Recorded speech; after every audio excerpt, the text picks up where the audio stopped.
বন্ধুরা, আজ করব আমি ঢেঁড়সের অথেন্টিক ভাজি। বাচ্চা বুড়ো সবাই চেটেপুটে খাবে। এই যে দেখো, আমি তেলে একটু আস্ত দিয়ে জিরে দিয়ে দিচ্ছি, তারপরে দিয়ে দিব রসুন কুচি,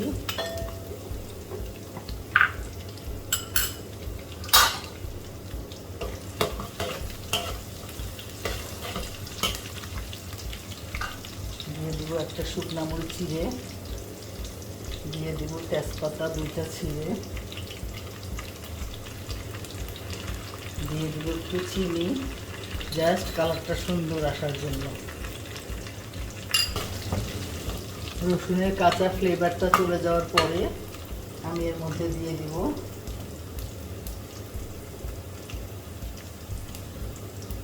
পেঁয়াজ কুচি।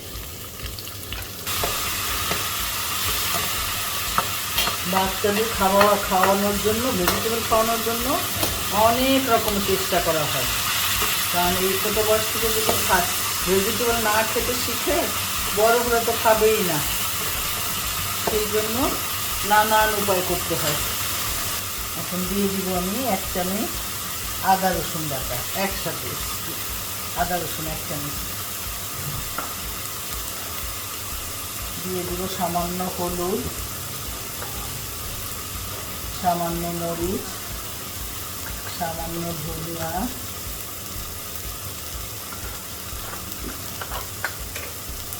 সামান্য জিরা। এখন আমি মশলাটাকে ভালো করে কষিয়ে নিই। মশলাটা না পুড়ে যায় সেই জন্য অল্প একটু পানি দেব। ঢেঁড়সে অবশ্য পানি দেওয়া লাগে না, মশলার কাঁচা গন্ধটা চলে যাবে এবং মশলাটা সুন্দর করে কষানো হলে গন্ধটা চলে যাবে। এরপরে দিব আমি 2টো আলু কুচিয়ে রেখেছিলাম, আলুটা দিয়ে দিচ্ছি।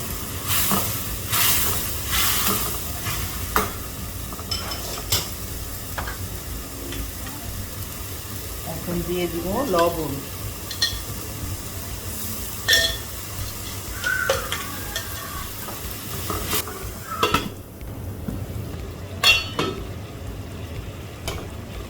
আলুটা একটু হয়ে এসেছে, এখন আমি দিয়ে দিব ঢেঁড়সটা।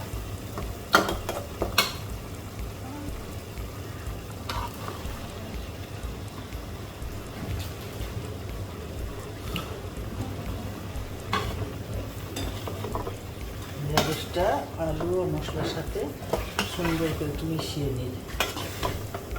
ঢেঁড়সের সাথে আমি জুলিয়ান কাট করে 2টা কাঁচামরিচও দিয়ে দিয়েছি, কারণ কাঁচামরিচ ফ্লেভারটা অনেক ভালো লাগে।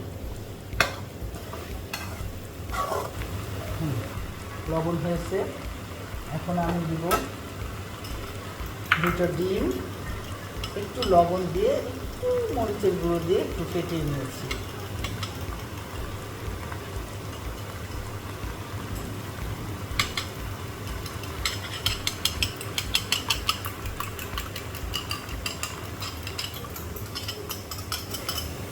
ডিম একটু পানি দিয়ে দিলাম।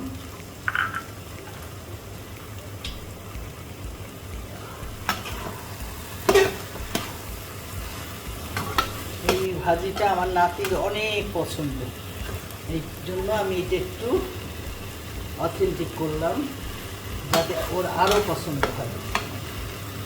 সামান্য একটু ঢেকে দিচ্ছি, ঢেঁড়সটা একটু মজবে।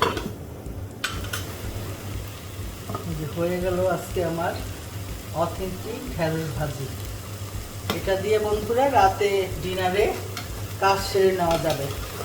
কীভাবে কাজ সেরে নেওয়া যাবে দেখবে, দেখাচ্ছি।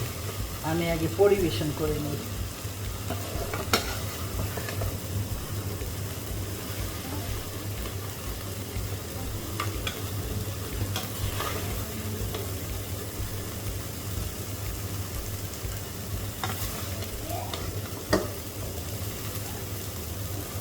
হয়ে গেল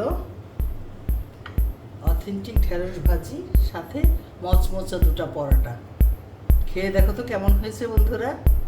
যদি ভালো লাগে কমেন্ট করো, লাইক দিও, বন্ধুদের সাথে শেয়ার করো, কেমন? আল্লাহ হাফেজ, বাই বাই।